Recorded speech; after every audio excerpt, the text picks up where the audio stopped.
राधे राधे दोस्तों, कैसे हैं आप सब लोग। मैं बहुत अच्छी हूँ और आज के वीडियो में हम देखेंगे हरतालिका तीज पूजा में क्या क्या सामग्री हमें चाहिए होता है। हरतालिका तीज को बड़ी तीज भी कहा जाता है। सुहागन महिलाएं अपनी पति की लंबी उम्र के लिए और घर की सुख समृद्धि के लिए तथा कुमारी लड़कियां अच्छे घर वर पाने के लिए ये पूजा करती है। बहुत ही कठिन नियम के साथ हरतालिका तीज की पूजा विधि किया जाता है। तो देखिए, इसमें सबसे पहले ना हमें लेनी होती है मिट्टी की शिव परिवार। अगर आप हाथ से बना पाते हैं तो हाथ से बना ले। इस तरह से पिंड बना के भी पूजा कर सकते हैं अगर आकार बनाना नहीं आता है तो। और नहीं तो मार्केट में भी मूर्तियाँ अवेलेबल होती है। ध्यान रखें मिट्टी का ही होना चाहिए क्योंकि इनको हम विसर्जन भी करते हैं।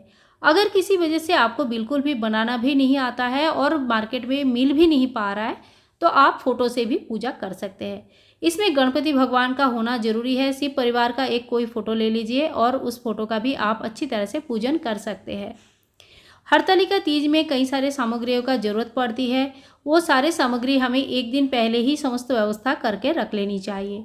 तो चलिए अभी एक एक करके हम देख लेते हैं क्या क्या चाहिए। ये पंचामृत है। दूध, दही, घी, शक्कर, मधु मिक्स करके भगवान के लिए पंचामृत बनाया जाता है। घी का एक दीपक ले लीजिए जिसमें 2 बाती होनी जरूरी है। इस पूजा में 2 बाती वाली दीपक की आवश्यकता पड़ती है। साथ में संभव है तो घी का ही जलाएं, नहीं होगा तो तिल का तेल का दिया जला सकते हैं। माँ के लिए थोड़ी सी कुमकुम हम लेंगे। भगवान शिव जी को कुमकुम नहीं चढ़ती है। साथ में थोड़ी सी हल्दी लेंगे माँ को चढ़ाने के लिए। और ये है भस्म, भगवान शिव जी को बहुत प्रिय है तो भस्म थोड़ा ले लीजिए। और ये है चंदन, आप चाहे तो सूखा चंदन, अष्टगंधा चंदन, गीला चंदन या लकड़ी वाली चंदन भी ले सकते हैं।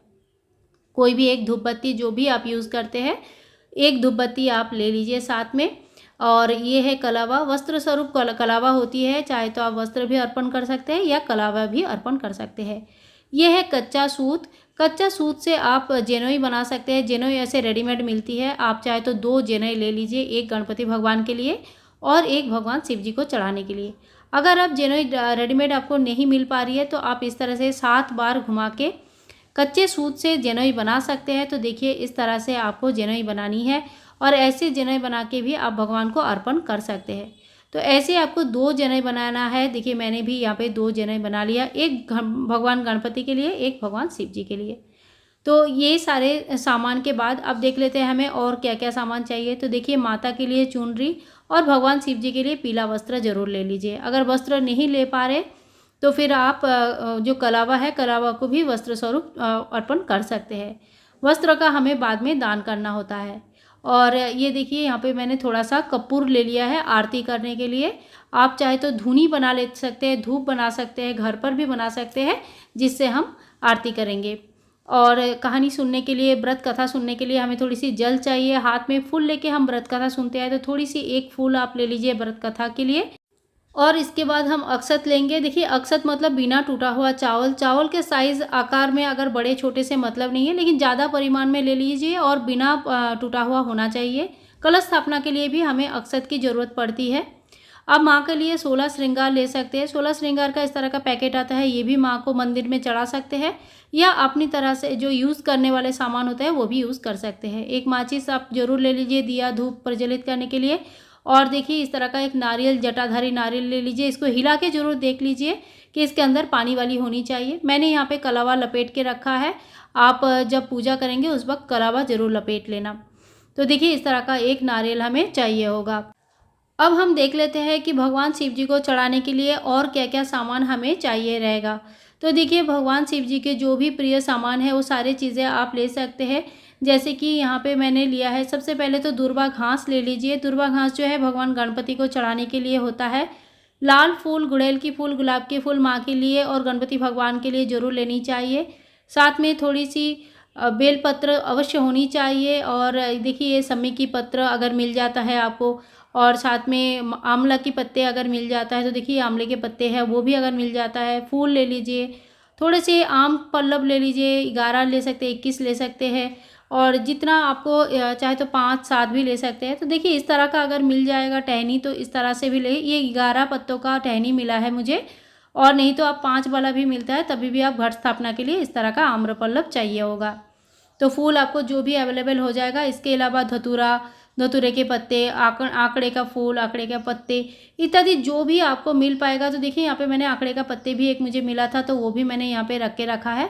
तो शिव जी की पसंदीदा सारे सामान में जो अगर 1-2 चीज़ें कम ज़्यादा भी होता है तो कोई बात नहीं, लेकिन जो भी आपको मिल जाएगा वो सारे ले लीजिए। और यहाँ पे देखिए घट स्थापना के लिए आपको एक लोटा ले लेना है, जिसमें हम घट स्थापना करेंगे।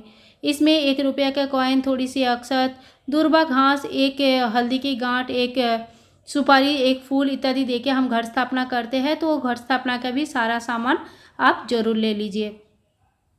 और इसके बाद जो है ठाकुर जी को भोग लगाने के लिए, भगवान को भोग लगाने के लिए, तो ये है भांग। भांग सबसे प्रिय भोग होते हैं, सबसे जो महत्वपूर्ण भोग होते हैं। लड्डू लिया है हमने गणपति भगवान के लिए और साथ में थोड़ी सी मध लिए है। तो इसके अलावा घर पर भी आप आटे का कुछ भी मीठा भोजन बना सकते हैं। फल ले लीजिए, 3 प्रकार के फल होना जरूरी है। 5 फल ले लीजिए, 3 अलग अलग किस्म के 5 फल ले लीजिए। तीज की फेस्टिवल में 3 प्रकार के फल का बहुत ज़्यादा महत्व होता है। साथ में थोड़ी सी इत्र ले ले भगवान को लगाने के लिए। भगवान को इत्र बहुत ही प्रिय होते हैं, घर में सुख शांति रहती है, इत्र जरूर अर्पण करना चाहिए। तो देखिए, और घर पर जो है आप कुछ भी मीठा भोजन बना सकते हैं। भगवान शिव जी को खीर बहुत प्रिय है, माँ अन्नपूर्णा ने उनको खीर बना के ही खिलाते हैं। तो आप घर पर खीर बना सकते हैं, हलवा बना सकते हैं, आटे की पूड़ी बना सकते हैं, मीठा पूड़ी बना सकते हैं। और देखिए इस तरह का अगर आपके पास गौमुखी है तो ये भी आप ज़रूर ले लें। क्या हमारे पास कभी कभी ना होता है, लेकिन हम भूल जाते हैं, चीज़ों को रख जाते हैं। तो ये भी अगर आपके पास है तो आप ज़रूर ले लें। इसके एक धार की जल या दूध से स्नान करवाना होता है। शिव जी को जब आप स्नान करवाते हैं तो जल का एक धार होना जरूरी होती है। नहीं है तो आप करवा चौथ के लिए इस तरह का जो लोटा आता है वो भी यूज़ कर सकते हैं। तो अगर आपके पास है तो आप ज़रूर इस चीज़ को निकाल के बाहर रखें, धो पोंछ के साफ़ करके रखें। और साथ में थोड़ी सी दक्षिणा जरूर ले ले। पूजा में कोई चीज़ की कमी होने, हमेशा हम लोग कितना भी करें थोड़ा कमी कहीं ना कहीं हो ही जाता है। तो इस कमी को पूरा करने के लिए आप जितना भी हो सके उतना दक्षिणा जरूर रख ले।